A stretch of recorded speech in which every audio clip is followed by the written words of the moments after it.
If I was smarter, I would have gotten this review out when it was still the month of October. But in any case, Dead Estate. So this is a game. I played it a little bit on stream on my Twitch channel. Check that out. But I've largely been playing this on my own time and having a pretty good time with it.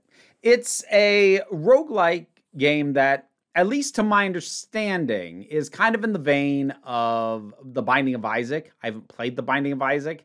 As mechanically interesting and fun as I'd probably find it, the aesthetic just turns me off so much that I'm not really interested in that game.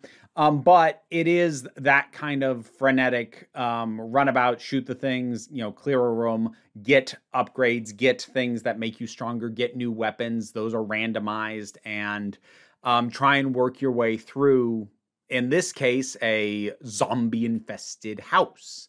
So that's the general core idea. It is it's isometric. It is pixel art. It's best done with keyboard and mouse. I did try and do it with the controller at first, just out of curiosity. Keyboard and mouse, by far the best way to play it.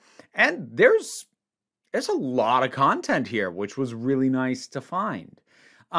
Initially, when you play through it, it doesn't seem like that much. Initially, when you play through it, it's 4 floors. You start out with 2 playable characters, and there's 4 floors.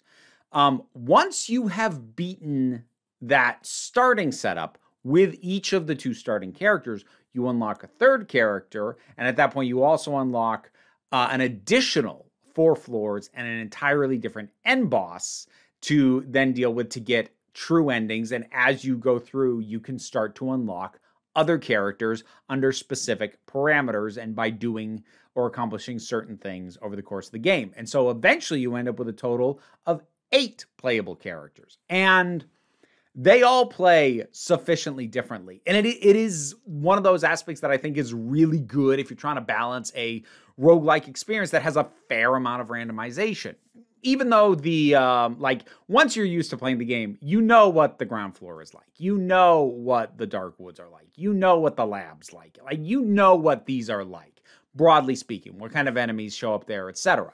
But the actual layout is going to be different each time, and that actually adds something because there are certain things that get set off if you linger on a floor for too long. And so since you can't just speed run through I know exactly where everything is. No, you don't. And you also don't know, what weapons you're going to pick up, what items which give you various boosts or buffs and might even come with some associated debuffs as well. You don't know what you're going to pick up or have available or what the vendors are going to sell. What some of the vendors are going to sell. Some of them are, it's fixed. Well, one of them it's fixed. But the others randomize what they have available. So you don't know what you're gonna get. But the distinct nature of each of the playable characters still lets you start out with a certain setup, and also can be restricting in some ways, because there are some characters who flat out can't use certain kinds of weapons just for one contrived narrative reason or another. And they're also incredibly visually distinct. I would say if there's an annoyance for me with the characters, it's that the character who I liked playing as the least is one of the 2 starting characters. That's Jules, by the way. I didn't mind playing with Jeff. Jules actually really ticked me off trying to play with her. And you have to beat that initial run with her in order to start to unlock other stuff. And that's really irritating, or at least it was for me, because Jeff is slower. He has a handgun. It fires a single shot, but at a pretty decent range. Jules is faster. She has a shotgun, which has a more limited range, but it has a spread. So if you can get in close, you can get multiple hits on one enemy, and she does move faster. And that sounds like it balances out, except Jeff also has double Jules's health. And the result of that is Jeff can keep his distance and can soak up more damage. Jules has to get closer unless she's picked up a long-range weapon, but those have limited ammo, so it won't last her forever. Her default's still the shotgun. She can take fewer hits and is required to get in closer. That ticked me off. And she's not the only character who's like that. Digby, when you unlock later, also has to get in pretty close, but at the same time, the nature of his weapon, I think, suits that better than Jules with her shotgun. So she actually annoyed me a lot. But unlocking all the other characters and getting a sense of the very different ways which they play, yeah, there's a lot of fun to be had just by shaking it up. And I'm still playing it right now. I'm trying to see if I can unlock some of the alternate costumes. I'm trying to see if I can see the true ending for more characters. I've only gotten the true ending, which is beating the longer run with 8 levels and the different final boss with various characters. I've only gotten it with 2 of them so far, but I'll probably still keep playing it for a bit, because even when you've had a run like end really frustratingly, you can still go, okay, let me try somebody else. Let me try Lydia this time. Let me try Mumba this time. Let me do somebody else. I'm rather fond of Fuji as well. She's a lot of fun. But there's a lot to like in that amount of control, and it's got that good balance of choosing which character you're going to play as.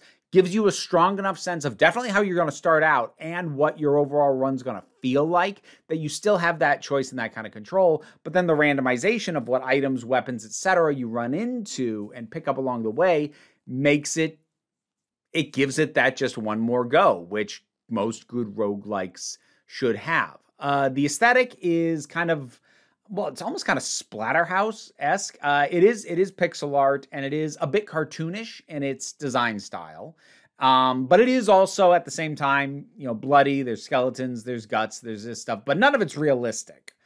So it is a cartoonish version of that kind of stuff, even as it gets into some unsettling designs for some of the creatures involved. I will say that while it was done in a very tongue-in-cheek way that I found entertaining, I will also admit there is a little bit of over-sexualization of Cordelia, who's a witch and is the vendor until you get her unlockable as a character. And if you play with her, somebody else takes the vendor role. But, she's no eyes and all cleavage, because it's either the hat or it's her hair or something. It's like there's a shadow over her eyes, and it's the overall thing is tongue-in-cheek enough that I kind of let it go. But if that kind of thing makes you roll your eyes hard enough to give yourself a headache, there's a bit of cheesecake in here, and there really isn't a counterbalance to that other than just the overall tone of the thing being the kind of thing that, for me, it felt like it fit.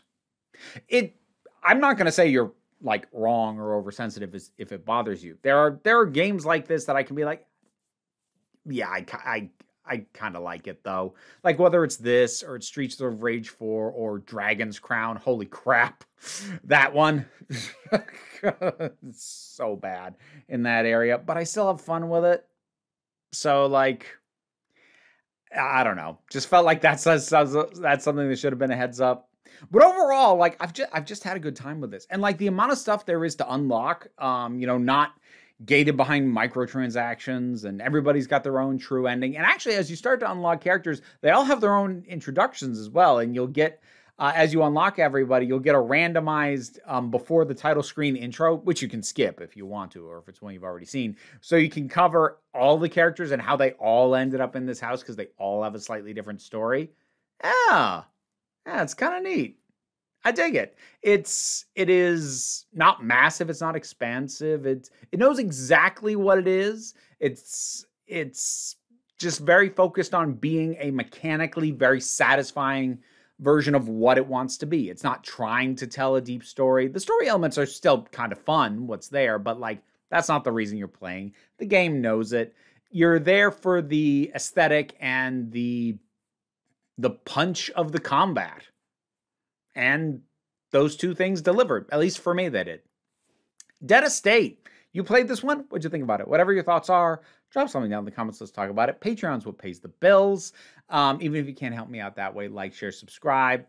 Not here to put too much pressure on you, though. We take a relaxed attitude around here, so you can just come on back next time you need a break.